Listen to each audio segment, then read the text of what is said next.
와우, 이 교회 너무 좋네요. 예. 너무 훈련이 잘 돼 있네. 이왕이면 더 적극적으로 한 번만 더. 네. 좋습니다. 좋습니다. 네. 요즘 자존감이 많이 낮아졌었는데 오늘 완전히 네. 네. 할렐루야. 네. 반갑습니다. 저는 금방 소개받았던 것처럼 오륜교에서 사역하고 있는 주성아 목사라고 하고요.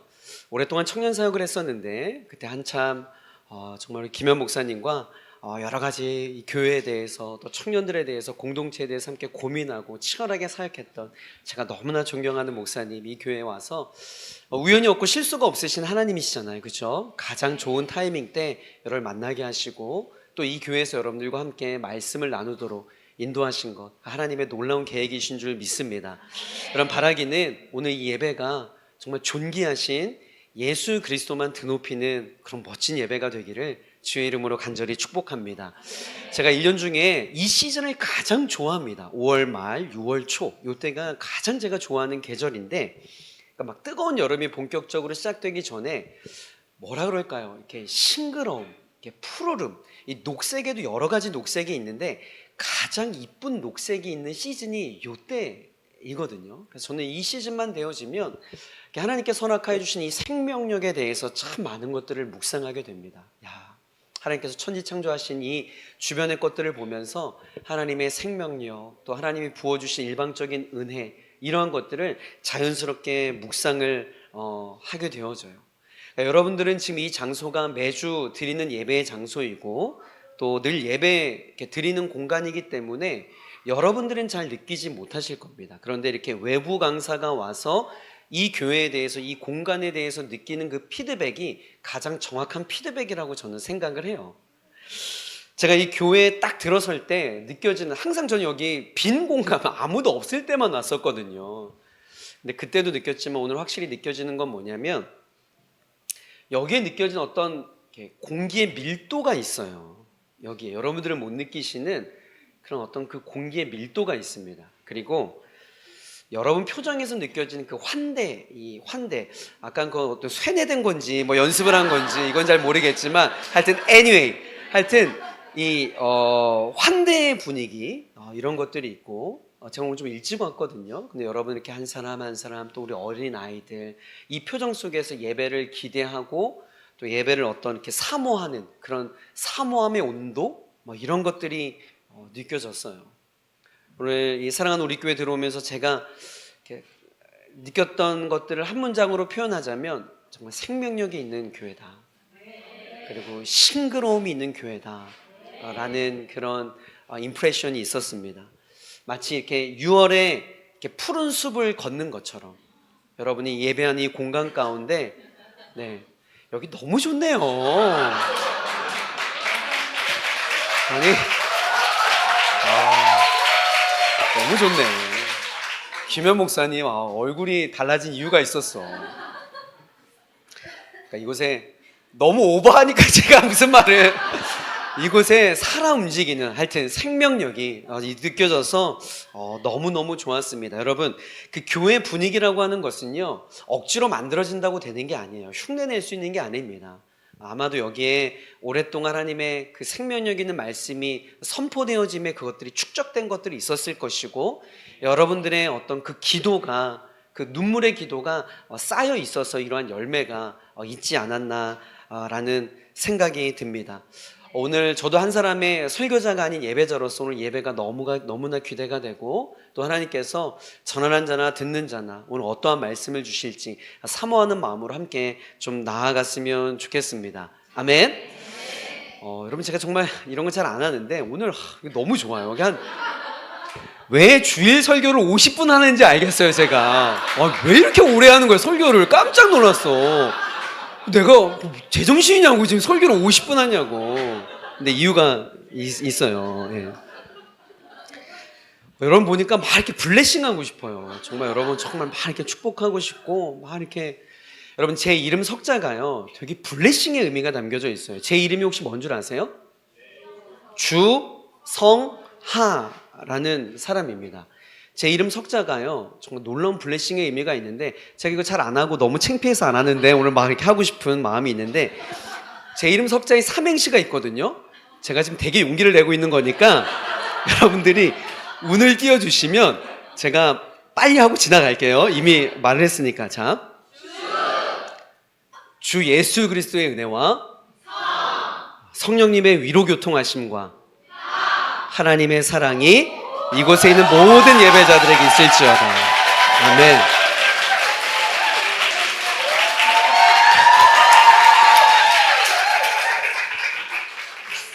괜히 했어요.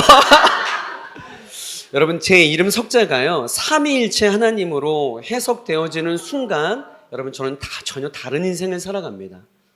예전에는 그냥 그럭저럭의 인생을 살아갔지만 제 이름이 주 예수 그리스도 성령님 하나님의 이름으로 해석되어지는 순간 저는 어딜 가나 적어도 하나님의 이름에 먹칠하지 않는 인생을 살아가기 위해서 몸부림쳐요. 여러분, 인생은 해석이에요. 오늘 예배도 마찬가지입니다. 여러분, 우연히 이 자리에 온 게 아니에요. 우연히 제가 오늘 이 자리에 온 게 아닙니다. 하나님께서 놀라운 계획과 섭리 가운데 오늘의 이 예배가 있는 줄 믿습니다. 우리 그런 의미를 담아서 우리 다시 한번 좀 인사하는데요.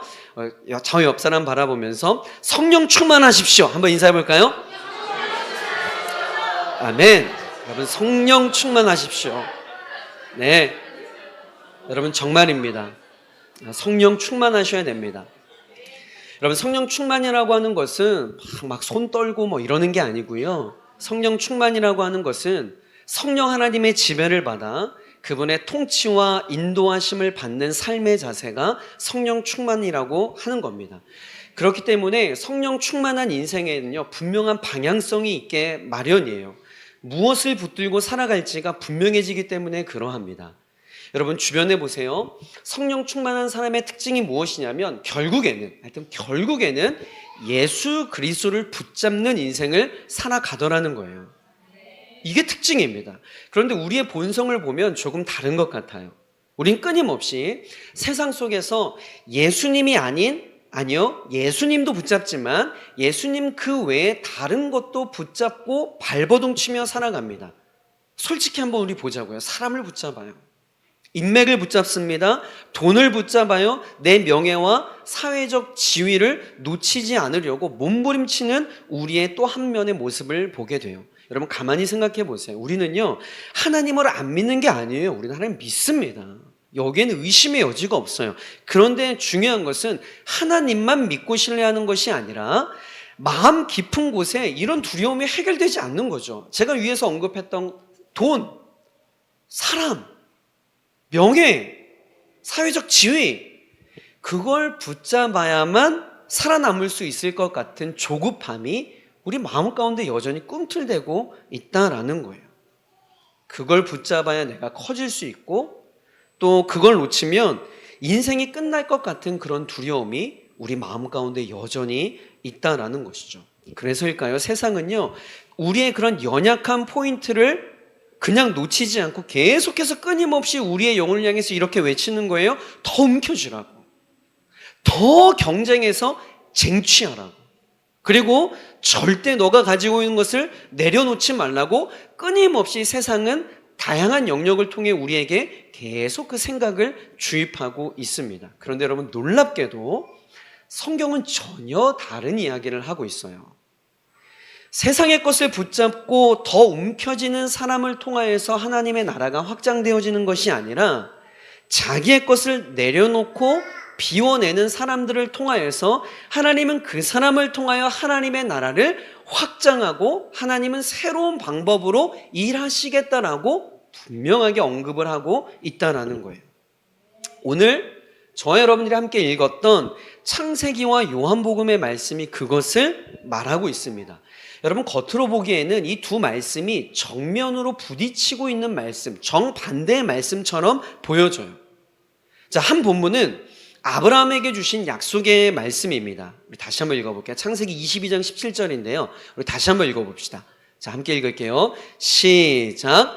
내가 내게 큰 복을 주고 내 씨가 크게 번성하여 하늘의 별과 같고 바닷가의 모래와 같게 하리니 내 씨가 그 대적의 성문을 차지하리라. 아멘. 여러분, 아멘이시죠? 여러분, 이 본문의 말씀이 어떤 신학적 의미를 내포하고 있는지 우리가 분석하고 분해하지 않는다 할지라도 직감적으로 이 말씀이 와우, 우리가 기분 좋은, 우리에게 기분 좋게 들려지는 축복의 말씀이라는 것은 우리가 이해할 수가 있을 겁니다. 굉장히 확장적인 언어예요. 번성, 확장, 많아짐, 커짐의 의미를 담고 있는 축복의 말씀입니다. 그런데 우리가 또 좀 전에 읽었던 요한복음 3장 30절의 말씀은 좀 다른 분위기인 것 같아요. 한번 볼까요? 그는 흥하여야 하겠고 나는 쇠하여야 하리라. 이 말씀은 딱 봐도 작아짐의 메시지입니다. 줄어들고 축소되고 사라지는 이야기처럼 보여요. 그러니까 겉으로 보면 창세기 22장의 말씀은 커지는 이야기고 요한복음 3장의 말씀은 작아지는 이야기처럼 보인다라는 거죠. 그러나 놀랍게도 이 두 말씀은요, 하나의 영적 흐름을 가지고 동일한 방향으로 나아가고 있는 신비의 말씀입니다. 왜냐하면 좀 전에도 이야기했지만 하나님 나라 확장의 원리는 내가 작아질 때 그리스도가 드러나게 되어 있어요. 내가 비워질 때 하나님이 채워지는 역사가 있어요.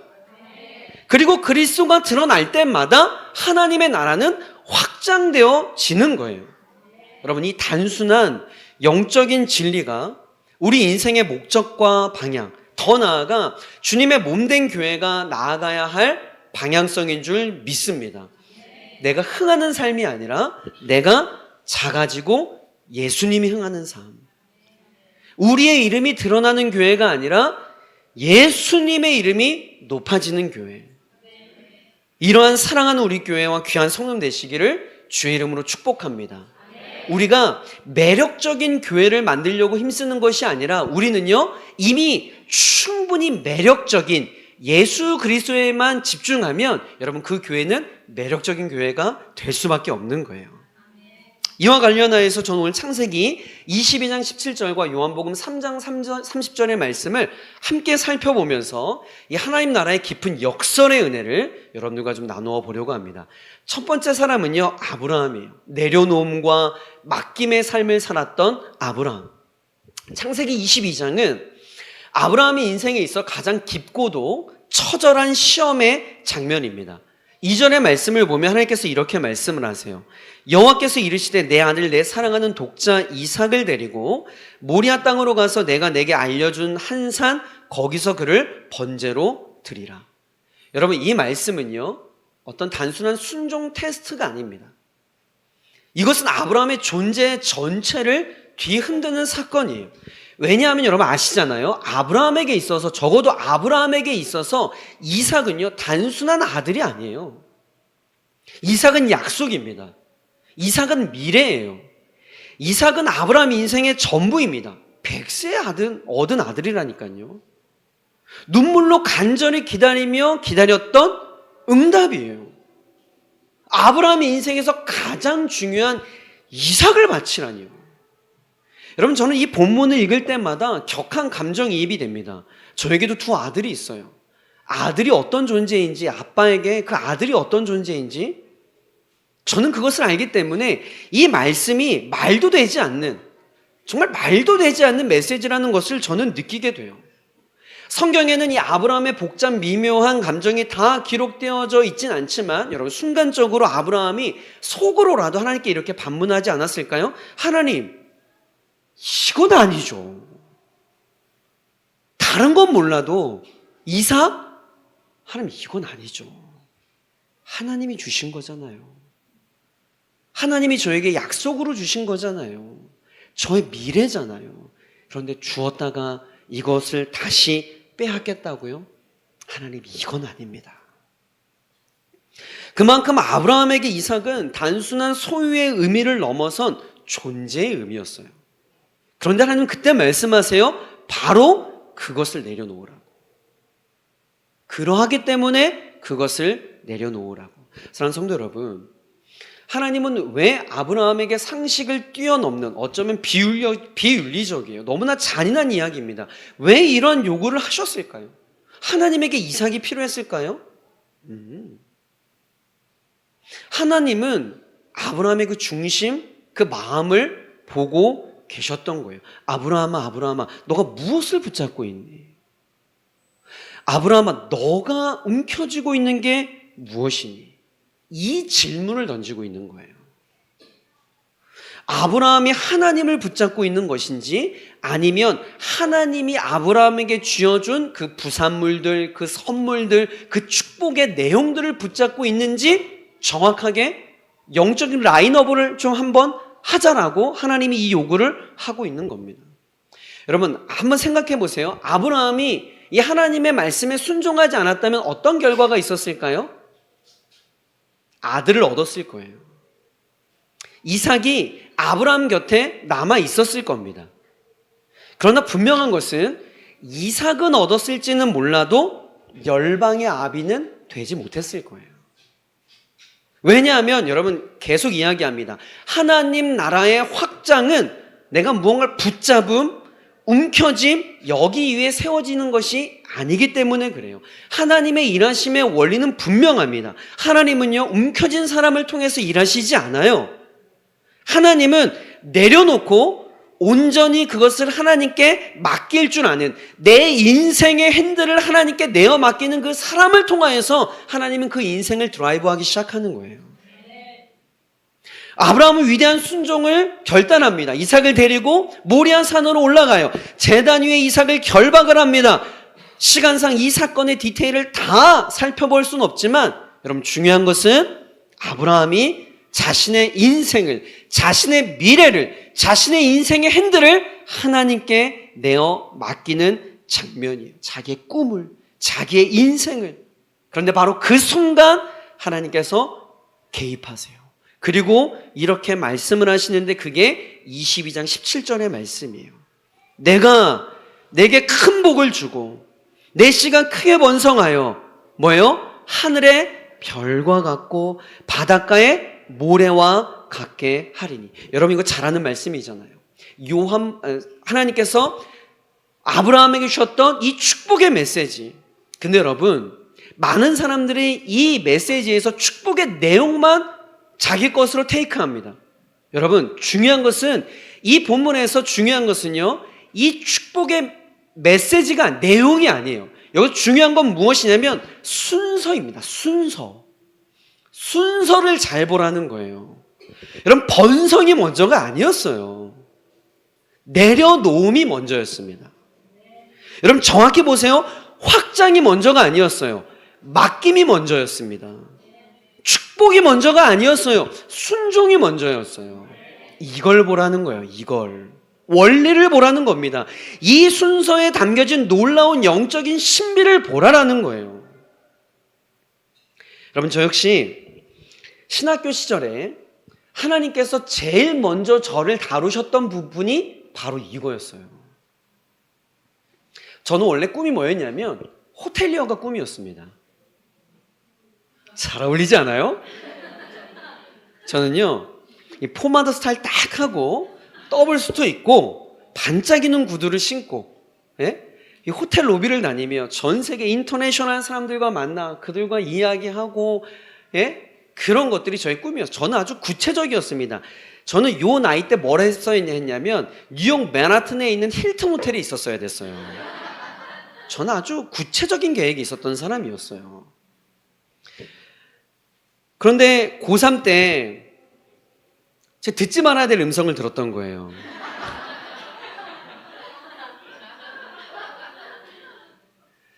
제가 인생의 시즌을 놓고 고민하며 하나님 앞에 물었을 때 하나님께서 저에게 정확한 메시지로 뭐였냐면요, 부인할 수 없는 메시지였어요. 성아야, 사람 낚는 어부가 되라. 하나님, 호텔리어로도 낚으면 안 될까요?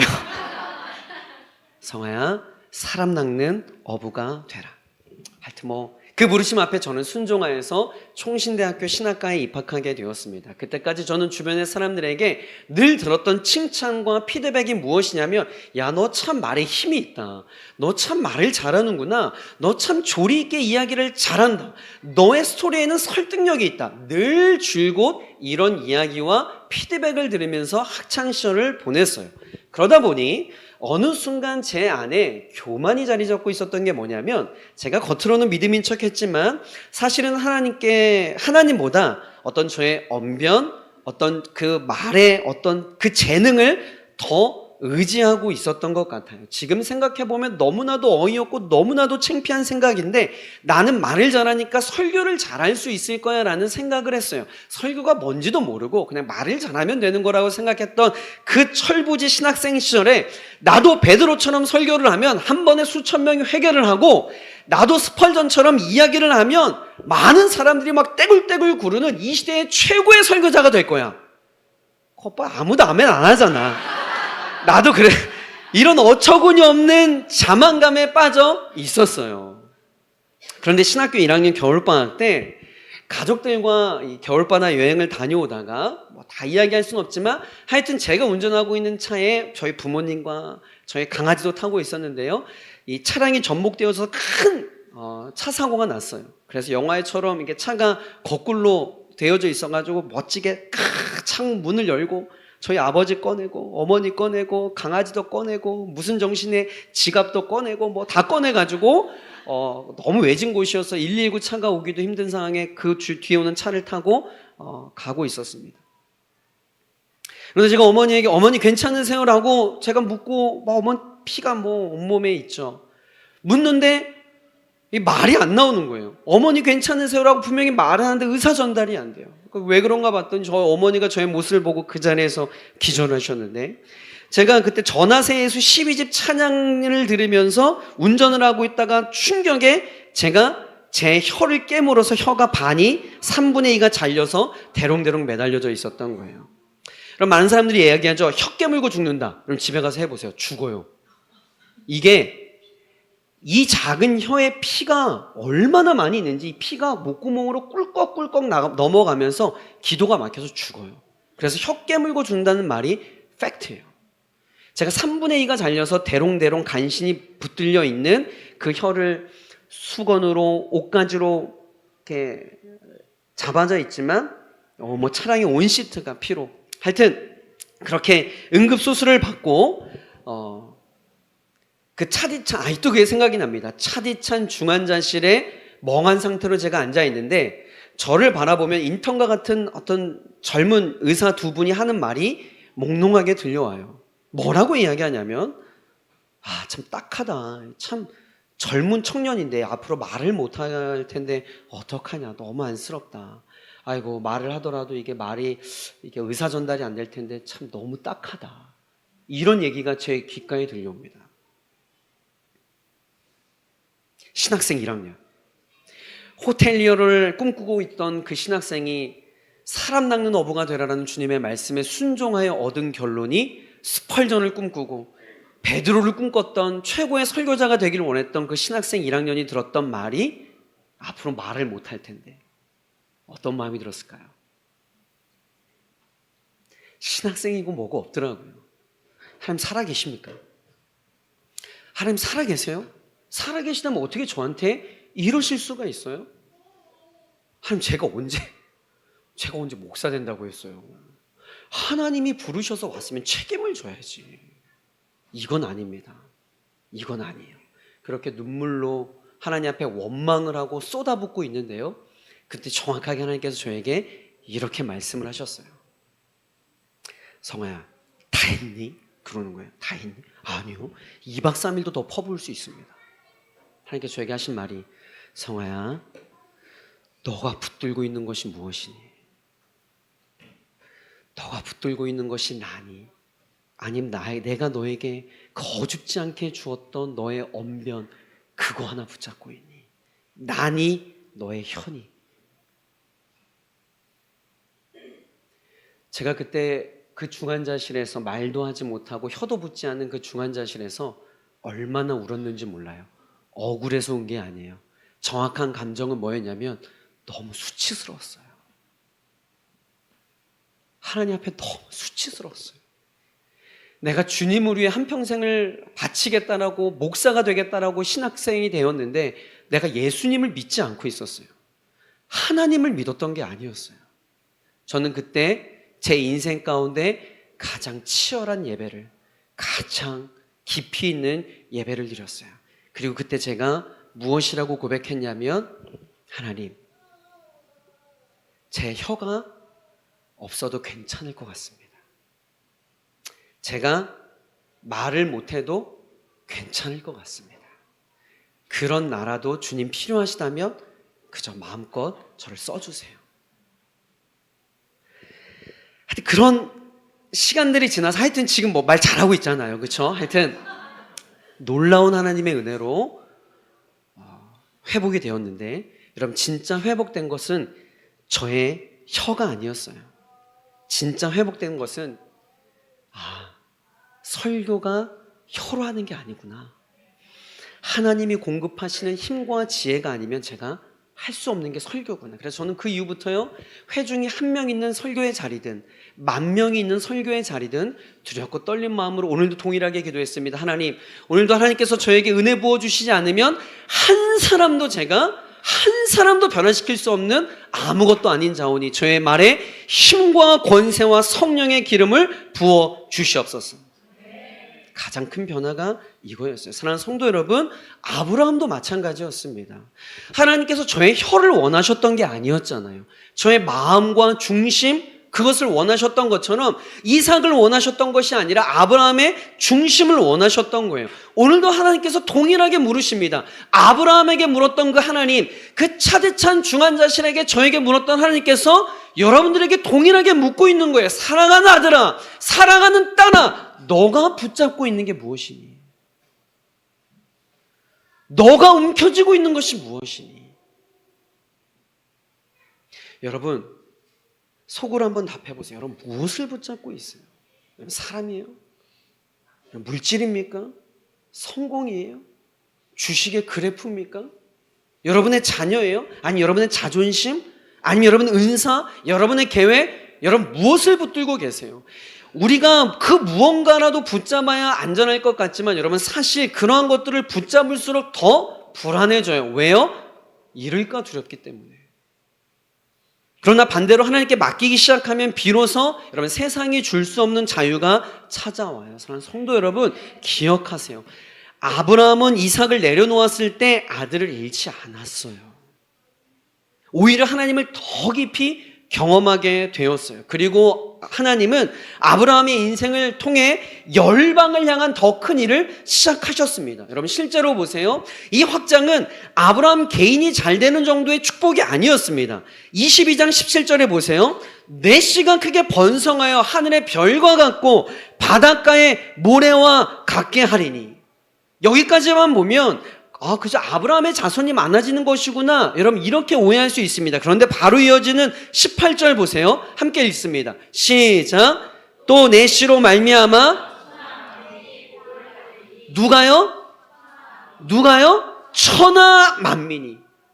여기서 하나님의 확장의 약속은 더 선명해지는 거예요. 단순히 아브라함 가문이 번성한다는 메시지가 아닙니다. 하나님께서 아브라함을 통해 열방을 복주시겠다라는 거예요. 여기서 말하는 내시 여러분 알잖아요. 궁극적으로 예수 그리스도를 향하고 있습니다. 그리고 실제로 이 약속은 신약에 와서 예수 그리스도 안에 더욱 분명하게 성취되어져요. 여러분 이해하셨어요? 아브라함이 이삭을 내려놓았을 때 하나님은 단지 이삭 한 사람을 다시 돌려준 그 정도가 아니라고요. 그 내려놓음의 자리에서 하나님은 예수 그리스도를 통하여 열방을 향한 복음의 확장을 열어가신 거예요. 아브라함이 움켜쥐고 붙잡고 있었다면 이삭 하나 지켰겠죠. 그러나 하나님께 맡겼을 때, 그 인생의 핸들 자체를 하나님께 내어 맡겼을 때에 하나님은 그 인생을 통해 천하 만민이 복을 받는 구원의 길을 여셨다는 거예요. 이게 바로 하나님 나라의 확장과 번성의 의미라는 겁니다. 우리가 붙잡으면 하나 지켜요. 하나. 그냥 에디션이에요. 에딩입니다. 그러나 여러분 하나님께 맡기잖아요. 멀티플이에요. 배가가 됩니다. 하나님은 그것을 통해 우리가 상상도 하지 못한 하나님의 방법을 이루어 가세요. 여러분 궁금하지 않으세요? 하나님께서 여러분의 인생을 통해, 여러분의 자녀를 통해 어떻게 일하실지 여러분 궁금하지 않으세요? 하나님께서 이 사랑하는 우리 교회를 통해 어떻게 일하실지 궁금하지 않으세요? 그럼 여러분, 쟁취하고 움켜쥘 것이 아니라 내려놓으세요. 하나님 일하세요. 여러분, 내려놓음은 순장 내려놓을 때 쓰는 단어가 아니에요. 목사님 저 찬양대 내려놓겠습니다. 더 이상 리더 못해. 이럴 때 쓰는 내려놓음이 아니야. 이럴 때는 기가 막히겠어. 그런 단어가 아니에요. 하나님은 여러분, 내려놓음은 결코 상실이 아니에요. 맡김은 실패가 아닙니다. 여러분, 속지 마세요. 하나님은 오늘도 세상의 것을 움켜잡는 손보다 하나님께 내어 맡긴 그 손을 통해 더 크게 일하실 줄 믿습니다. 이게 아브라함의 인생이었어요. 여러분, 아브라함은 하나님께서 주신 가장 소중한 이삭을 내려놓고 맡겼잖아요. 그리고 그 내려놓음 이후에 하나님의 확장이 시작되었잖아요. 그런데 흥미로운 것은 우리가 두 번째로 살펴보려고 하는 세례 요한 역시 동일한 영적 원리를 살아냈다라는 거예요. 아브라함이 내려놓음과 맡김의 사람이었다면 세례 요한은 쇠함과 비움의 사람이었습니다. 자, 우리 창세기 22장에 이어서 요한복음 3장으로 신약으로 한번 넘어가 볼게요. 우리는 한 사람을 만나게 되는데 그 사람의 이름은 여러분이 잘 알고 있는 세례 요한이라고 하는 사람입니다. 여러분, 세례 요한은요, 그 당시 엄청난, 지금의 표현으로 이야기하자면 영적인 인플루언서였어요. 그가 가는 곳마다 사람들이 몰려들어요. 그가 이쪽에 가면 이쪽에 사람들이 몰려듭니다. 저쪽에 가면 그를 따르는 수많은 팬클럽들이 우후죽순 몰려들기 시작해요. 대중들은요, 와, 이분이 세례 요한 아니야? 와, 이분이 메시아 아니야? 야, 이분을 통하여서 우리가 새로운 시대가 열릴 것 같아 라고 하면서 수많은 팬클럽들이 생기기 시작해요. 라이징 스타였어요. 사람들은 회개하기 위해 요단강으로 몰려듭니다. 그 당시에 종교 지도자들조차도 세례 요한을 따르기 시작해요. 그런데 어느 순간부터인가 이상한 분위기가 그 마을에 달라지기 시작합니다. 쉽게 말해 세례 요한을 추앙하고 그를 따르던 세례 요한의 팬들이 다른 팬클럽으로 이동하기 시작하는 거예요. 여러분과 저의 세대가 어떤지 모르겠지만 저의 학창시절 때 라이벌이 있었어요. H.O.T와 잭스키스. 웃는 사람들만 누구야 그렇게 하여튼 그 당시에 막 빨간색 풍선, 파란색 풍선 해가지고 막 난리도 아니었습니다. 이 팬클럽들. 그런데 여러분, 지금 세례 요한의 팬클럽들이 다 탈퇴를 해가지고 예수님 팬클럽으로 이동하고 있는 거예요. 심상치 않은 이 분위기를 파악한 세례 요한의 제자들이 세례 요한에게 불안해하며 다급하게 이렇게 이야기합니다. 요한복음 3장 26절 말씀이에요. 자, 함께 읽어볼게요. 시작. 그들이 요한에게 가서 이르되 라삐요, 선생님과 함께 요단강 저편에 있더니 곧 선생님이 증언하시던 이가 세례를 베풀매 사람이 다 그에게로 가다이다. 아멘. 여러분, 지금 세례 요한의 이 불안한 감정들이 이 메시지에서 읽혀져야 돼요. 선생님, 지금 이럴 때가 아니에요. 큰일 났습니다. 지금 팬클럽 지금 다 해체 위기예요. 지금 관리하셔야 돼요. 예수님께로 다 가고 있다니까요. 세례 요한을 따르던 제자들의 입장에서는 이거는 엄청난 위기의 상황이었습니다. 이거는 단순히 어떤 팬클럽 몇 명 빠져나가는 정도의 의미가 아니에요. 영향력이 줄어드는 순간입니다. 사람들의 관심으로부터 멀어지고 잊혀지는 순간이에요. 아니, 자신의 시대가 끝나가고 있는 순간이었습니다. 여러분, 경험해 보신 분은 알 텐데요. 누군가로부터 잊혀진다? 여러분, 이것만큼 초라하고 마음에 불안한 감정이 드는 그런 일도 없어요. 사람들로부터, 대중들로부터 내가 잊혀진다? 여러분, 세례 요한의 입장에서는 여러분 이렇게 생각할 수 있지 않겠어요? 사역도 내가 예수님보다 먼저 했는데, 내가 깃발 꽂았는데 여기에 감히 와가지고 이렇게 한다고? 이건 상도덕이 있는데. 세례 요한의 생각에 여러분 이런, 내가 이렇게 헌신하고 사역의 현장을 다져놨는데 이제 와서 지금 뭘 하겠다고? 이런 서운한 마음 들지 않겠어요? 얼마든지 예수님과 비교하고 자신의 사역 현장을 지키려면 얼마든지 지킬 수 있었다고요. 그런데 세례 요한이 놀랍게도 이 타이밍에 뭐라고 이야기하냐면 그게 바로 요한복음 3장 30절의 말씀이에요. 그 세례 요한의 제자, 지금 빨리 팬클럽 관리하셔야 돼요. 당신의 영향력을 유지하셔야 됩니다. 라고 제자들의 성화 가운데 세례 요한이 하는 말이 뭐라고 이야기하냐면 그는 흥하여 하겠고 나는 쇠하리라. 그는 나보다 더 크신 분입니다. He is greater than I. 그는 흥하여 하겠고 나는 쇠하여 하리라. 여러분, 이것은 지금 체면 차리기 위한 미사 요구의 메시지가 아니에요. 여러분, 이것은 세례 요한의 정체성의 고백입니다. 세례 요한은 요한복음 1장에서 자신을 뭐라고 소개하냐면 이렇게 소개해요. 이르되 나는 선지자 이사야 말과 같이 주의 길을 곧게 하라고 뭐라고요? 광야에서 외치는 자의 소리로라 하니라. 자신을 뭐라고 소개하냐면 소리라고 이야기합니다. 여러분, 소리라고 하는 것은요, 이 소리 안에 담겨져 있는 메시지가 전달되어지면 이 소리는 없어지는 겁니다. 이 소리가 주인공이 아니라 소리가 머금고 있는 이 컨텍스트가 전달되어지면 그냥 소리는 그 역할을 다하고 사라지는 거예요. 내가 끝까지 무언가 존재감을 발휘한다면 그 안에 있는 컨텍스트가 전달이 안 됩니다. 소리라고 하는 정체성은 전달하고 사라져야 그게 소리인 거예요. 세례 요한은 그걸 알고 있었다고요. 나는 이 사역의 중심이 아니야. 무대의 주인공은 내가 아니라 예수 그리스도야. 그래서 그는요, 예수님이 그 무대에 드러나는 순간 그는 기뻐하며 자신의 사명을 다 마치고 조용히 무대 뒤로 사라지는 것을 기뻐했던 거예요. 그리고 여러분, 실제로 성경을 읽어나가게 보세요. 세례 요한이 쇠하기 시작했을 때 예수님의 사역은 본격적으로 세상에 드러나기 시작합니다. 세례 요한은 점점 뒤로 물러나고 예수님은 점점 앞으로 나와오세요. 세례 요한은 자신의 사람을 만들지 않았어요. 자신에게 오는 사람조차도 나에게 주목하지 마세요. 저분에게, 예수 그리스도께 나아가야 됩니다. 인간적으로 얼마나 서운한 일일까요? 그를 따르던 세례 요한의 제자들조차 예수님으로 갈아타기 시작해요.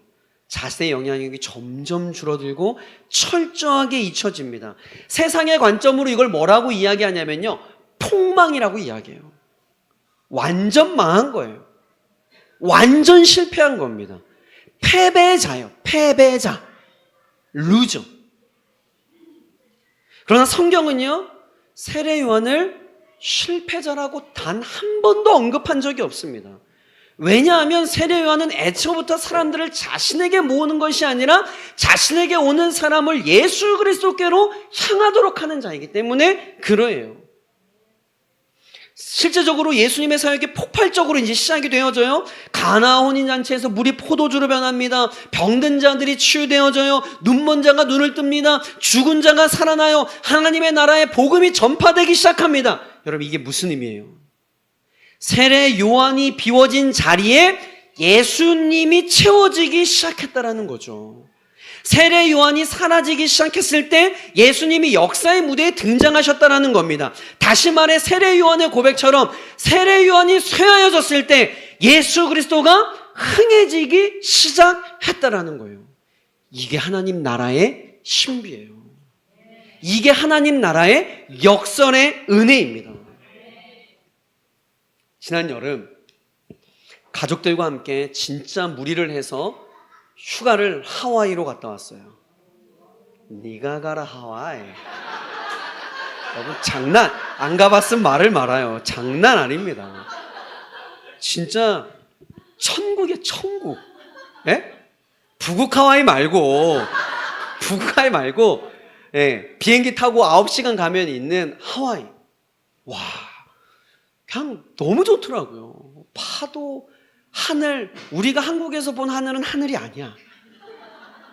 근데 여러분, 제가 진짜 하와이에서 제 마음 가운데 남은 거는 푸른 바다, 푸른 하늘이 아니었어요. 제가 드라이브를 하기 위해서 차를 몰고 그 정말 경치가 좋은 곳을 가고 있는데 갑자기 마을 한 곳에 어떤 게 편집샵들 그리고 여러 가지 이제 어떤 소품 파는 그런 가게들이 쭉 몰려 있더라고요.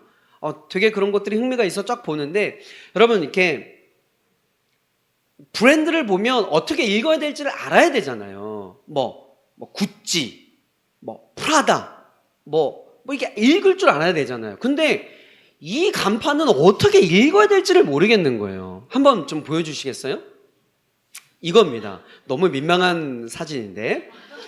그래서 너무 궁금해가지고 차를 세웠어요.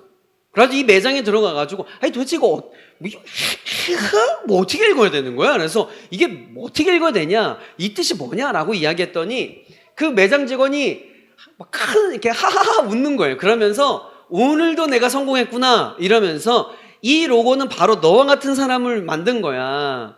궁금증을 가지고 이 매장 안에 들어오도록 이 로고를 디자인했어 라고 하면서 이제 썰을 풀어내기 시작하는 거예요. 보면 뭐냐면 이 브랜드의 플레임은 He is greater than I예요. 눈치채셨죠? 오늘 읽었던 요한복음 3장 30절의 영감을 받아서 He, Jesus는요 대문자로 표현한 겁니다. 그리고 I, 나는 작아진다는 의미에서 소문자로 표현했고 부등어를 표현해서 He is greater than I, 그는 흥하여야 하겠고 나는 쇠어야 하리라고 하는 신앙 고백을 담은 브랜드가 저 로고였어요. 그런데 여러분 저 로고를 항화에서 보는데요, 수많은 젊은 청년들이 자신의 백팩에, 자신의 이 캡에, 자신의 차량 뒤에 스티커로 그리고 텀블러에 붙이고 다니면서 자랑스럽게 자신의 신앙 고백을 하면서 와, 너무 멋지더라고요. 너무 멋지더라고요. He is greater than I. He is greater than I. 그러면서 제 안에 참 많은 묵상이 있었습니다. 제가 그때 한참 교회 개척에 대한 꿈을 품고 이런저런 하나님 앞에 진지하게 고민하고 묻고 있을 때였어요. 그때 저 로고를 통해 하나님께 저에게 정확하게 물으시더라고요. 너가 교회 개척을 통해 추구하고자 하는 게 뭐냐? 개척된 그 교회 안에서 성도들과 함께 이루고자 하는 게 뭐냐? 과연 개척된 교회 안에서 너가 어떠한 예배를 하려고 하느냐라고 물으시다고요. 그때 제가 저 매장 앞에서 무릎 꿇고 하나님 앞에 고백했던 메시지가 이거였어요. 주님, He is greater than I. He is greater than I. 주님, 제가 이 땅에 많고 많은 교회가 있는데 또 하나의 교회가 개척돼야 되는 이유가 있다면 우리 교회를 통하여 존귀하신 예수 그리스도가 다시 한번 드높아지는 것, 그거면 충분하겠습니다. 이걸로 제가 그 자리에서 교회 이름을 요한복음 3장 30절 330 처치로 브랜딩을 하고 네이밍을 하고 저는 지금까지 교회를 준비하고 있어요. 330 처치. 어떠한 순간에도 어떠한 상황 속에서도 존귀하신 그분만을 높이는 교회, 우리의 일상과 우리의 삶의 영역에서 존귀하신 그분만 드높이는 성도, 이것을 위해 이 꿈을 품고 330 처치를 준비를 하고 있습니다. 여러분, 우리가 신앙생활이라고 하면 주일마다 예배 드리는 것, 그리고 기도하는 것, 성경 읽고 봉사하고 헌신하는 것 다 중요합니다. 소중해요. 맞습니다. 그러나 조금 더 깊이 들어가 보면 여러분 이 모든 것들은 한 가지 목적을 향하고 있어요. 우리가 왜 예배합니까? 한 가지 이유예요. 예수님을 높이기 위해서입니다. 우리가 왜 기도해요? 내 뜻보다 크신 하나님의 뜻이 드러나기 위해서예요. 우리가 왜 말씀 봐요? 내 생각보다 하나님의 생각이 더 선명해지도록 하기 위해서. 왜 헌신하고 봉사해요? 내 이름이 드러나는 것이 아니라 존귀하신 예수 그리스도가 드높아지기 위해서. 세례 요한은 오늘 본문을 통해 신앙생활의 핵심, 그리고 교회의 핵심을 정확하게 이야기하고 있어요. 내가 높아지는 것이 아니라 예수님이 높아지는 것. 내가 드러나는 것이 아니라 예수님이 드러나는 것. 그는 흥하여야 하겠고 나는 쇠어야 하리라. 사랑하는 성도 여러분, 이것이 우리 삶의 목적이고 이것이 교회의 목적이 되어야 될 줄 믿습니다. 여러분, 진짜 부흥은요, 규모가 커지는 것, 사람이 많아지는 것, 부흥의 부산물이겠죠. 부흥의 진짜 메인 아이디어는 예수님이 드러나는 거예요. 매력적인 예수님이 드러나는 거예요. 많은 교회가 어떻게 하면 우리 교회를 더 매력적이게 보일까? 어떻게 하면 찬양팀을 더 세팅하고 조명을 세팅하고 음향을 세팅하고, 여러분 그게 메인이 아니에요. 진짜 메인은 이미 차밍풀한, 이미 매력적인, 그냥 그 자체적으로 높임 받으시는 예수 그리스도를, 매력적인 예수 그리스도를 드러내는 거예요. 요즘 제가요 이 말씀 묵상, 요한복음 3장 30절만 말씀 붙들고 계속 묵상하는데, 요즘 주님께서 뭐라고 얘기하시냐면요, 성아야 너 참 애쓰는데 너가 막 이렇게 해서 내가 높아지는 게 아니야. 나는 그냥 알아서 내가 높아지니까 그거 신경 쓰지 말고 너가 어떻게 낮아질지만 신경 써. 너가 뭐 예배도 이렇게 해서 높아지고, 막 찬양팀도 이렇게 해가지고 높아지고, 막 교회 건물도 이렇게 높아지고, 그거에서 내가 알아서, 내가 다 알아서 내가 할 테니까 너 그거 신경 쓰지 말고 애쓴다. 그거 신경 쓰지 말고 너와 너희 교회는 어떻게 낮아질지, 어떻게 네임레스, 이름 없을지, 여기에만 집중해요. 여러분 이거 맞는 거 아닌가요? 그럼 이거잖아요. 이게 교회잖아요. 이게 크리스천이잖아요. 여러분 세례 요한은 쇠했지만 실패하지 않았습니다. 오히려 그는 가장 아름답게 자기 사명을 멋지게 완성한 사람이었어요. 실제로 예수님께서 세례 요한을 뭐라고 평가하시냐면, 마태복음 11장 11절에 보세요. 여자가 낳은 자 중에 세례 요한보다 큰 이가 일어남이 없도다. 나 주님 앞에 섰을 때 이 칭찬이면 될 것 같아요. 애썼다.